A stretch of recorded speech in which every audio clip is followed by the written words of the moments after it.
I guess the save the world part is a big one. Changing your chip architecture is something you can do easily. It's really a question of choice.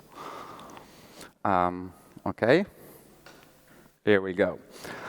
So I'll be talking about different architectures. I work at Ampere Computing, so we use ARC64 architecture.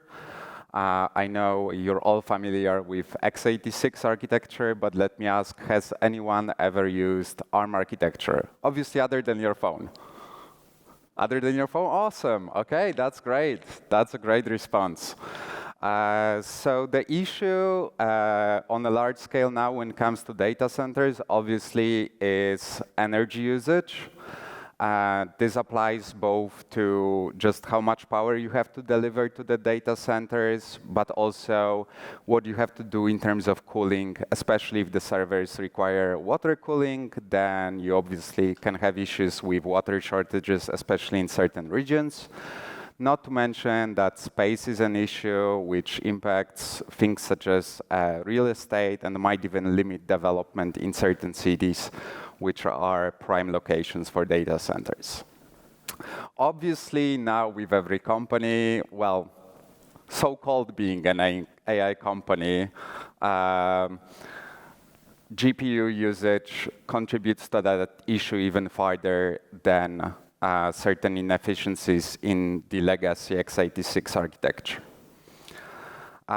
As I mentioned before, this is also an issue of space. I'm pretty sure that people here are familiar with the fact that certain locations in the world, like, say, Ireland in Europe, but places like Virginia or Houston in the States, get an even worse end of the issue. And approaching this topic from a position of someone in charge of running data centers or an example of a DevOps engineer, this just adds to a list of issues you have. Instead of thinking about more pleasant things, such as your lunch and not receiving 4 a.m. phone calls, you now have to deal with all these energy issues, space issues, and the fact that often you're operating with a reduced budget because those kind of things are just contributing to the expenses that the company has to deal with. So obviously, we need more compute, and the question of how to get more compute and less energy isn't really an obvious one. But there are some solutions, there are some options, and looking at different chip architectures might just be one of them. So as I mentioned before, just asking at the beginning, if anyone here has used ARM, and have they done it on any other devices than mobile and IoT devices, because that's more common. And that is actually where the issue was first solved. That's where we saw ARC64, ARM64 architecture used the most. So how about reusing this solution on the data center level? Obviously, this is something we saw, not just us, but also AWS's Graviton, and now we also see when it comes to personal computing with Apple's M1, M2, and M3 in-house developed chips. So just to give you a comparison, how you can be saving space in the data center and on the rack level through energy efficiency. This is just a few slides I'll skip through quickly, giving you a comparison of handling an X number of requests for an example of a workload. Obviously, you have some assumptions here when it comes to the number of CPUs per server, the power budget of the rack, how many units you can fit in, etc. But essentially, due to this, the fact that servers with architecture based on ARM IP, such as Ampere servers, or among the data center, the other one, big one being AWS Graviton, you essentially end up having a much lower energy consumption, which translates to the power calculation we saw on the earlier slide. So essentially, at the end of the day, with those power budgets, and like 14 kilowatt is something we took as an estimate just because it's still roughly at the budget that majority of servers fit in. Obviously, now with the rise of AI, you can even have easily racks which have power budgets exceeding 20 kilowatts. But then the math would be similar. You just extrapolate to a different number. So essentially, you can fit in and complete an equivalent amount of workloads while using fewer racks and hence having more data center space. So if you reach this kind of conclusions, like our example of an engineer here, then how can you potentially bring those up? This is the solution that I'm suggesting. I think there might be potentially other things to consider. Obviously, there's a lot of cooling companies. Pretty much anytime I go to any of the IT events, the cooling company reps are the guys that you find most often. And they are being very, very friendly to everyone. So we'll see. Maybe there will be such solutions. But for the time being, actually, you can use data center CPUs based on ARM IP, such as ours, without needing any kind of water cooling at all. So actually, going up to 192 cores with the current generation, we are still able to pull it off with air cooling only. Then how would you go about making the switch? Obviously, you could start small. You could do hybrid solutions. I assume that most people working here, the deployments you have are probably, show of hands, on more than one cloud. Yeah, exactly. So obviously, people mix and match a lot these days, test different options out. Just a few takeaways to leave people with.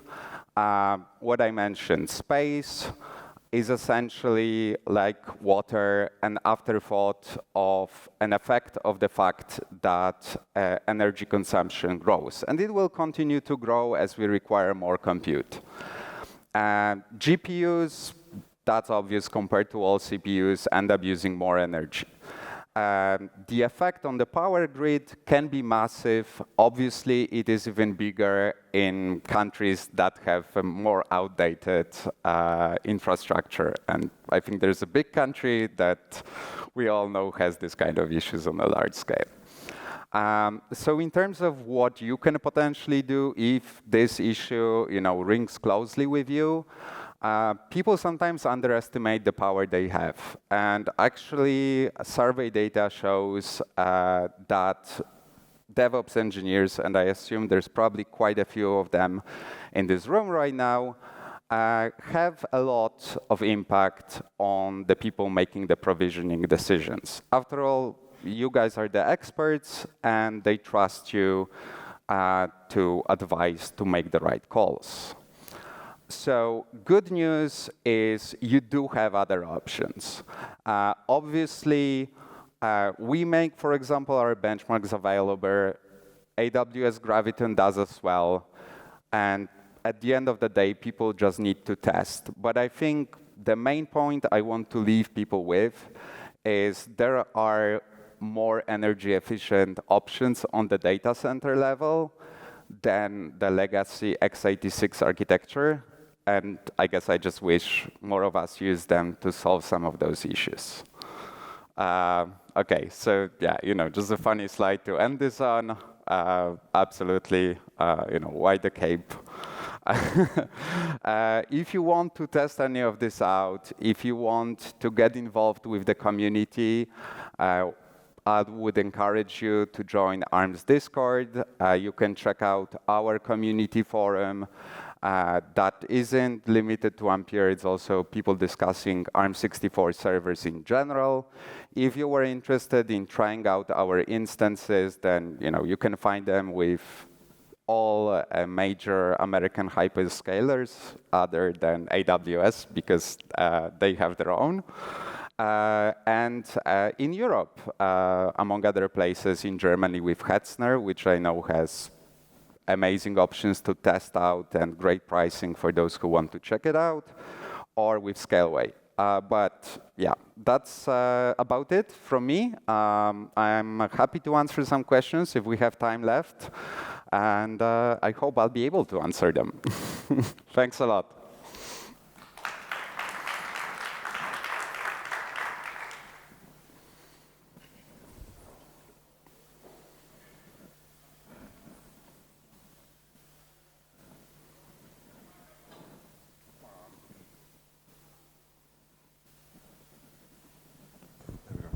Thank you very much for this talk. Very interesting, by the way.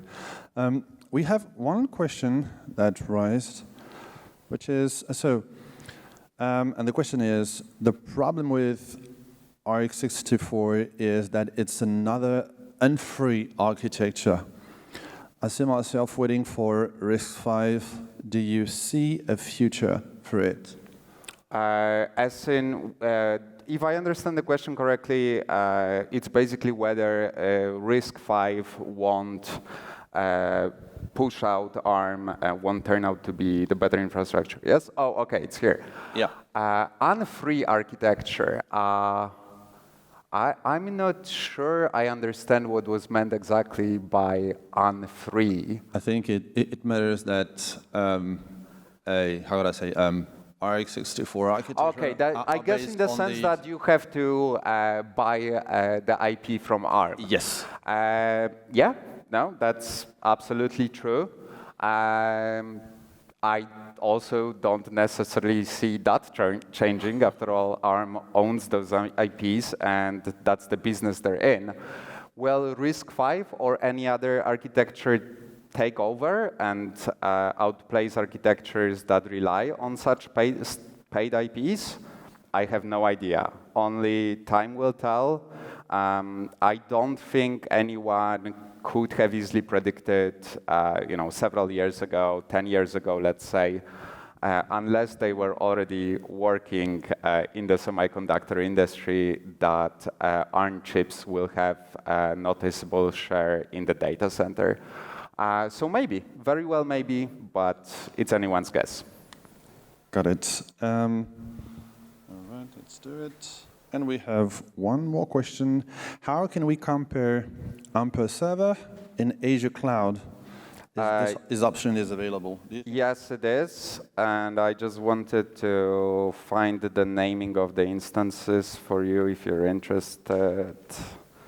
Yes. So on Azure, you would look for Ampere DPS v5 or EPS v5 instances.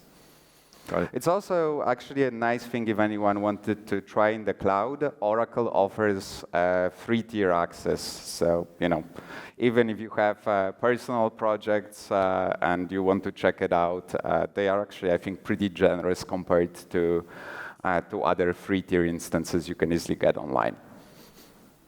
One last question that we have. So macOS is not Linux. Yeah, we all know that. Well, hopefully everybody knows that. Ampere laptops.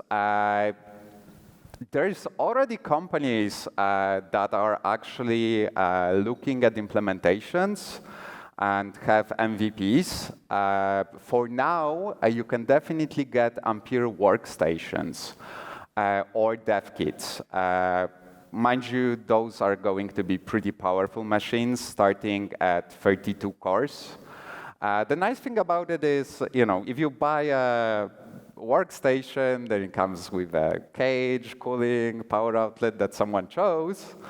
But there are also cheaper options like the dev kit, which has just the processor, motherboard, and you get to pretty much pick everything else. So there are much more affordable options to do it, and I know that is popular with some developers.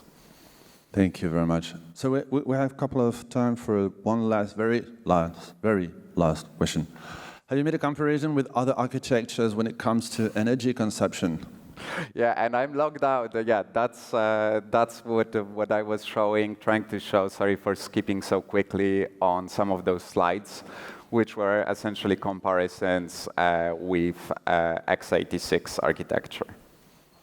I mean, obviously, like I actually work within the AI team, so we do comparisons with GPUs as well. But frankly, they're different types of hardware. Obviously, a GPU consumes much more power, but then in this kind of comparisons, you more often look at just performance per watt. And not to mention that when it comes to AI, you also need to, first of all, ensure that people get the required performance. Yeah, true. All right, so that's it for the questions. If you have any other question, then please reach Kornel after the session in the lobby. Kornel, thank you so much for this very interesting talk. A big round of applause for him, please. Thanks a lot.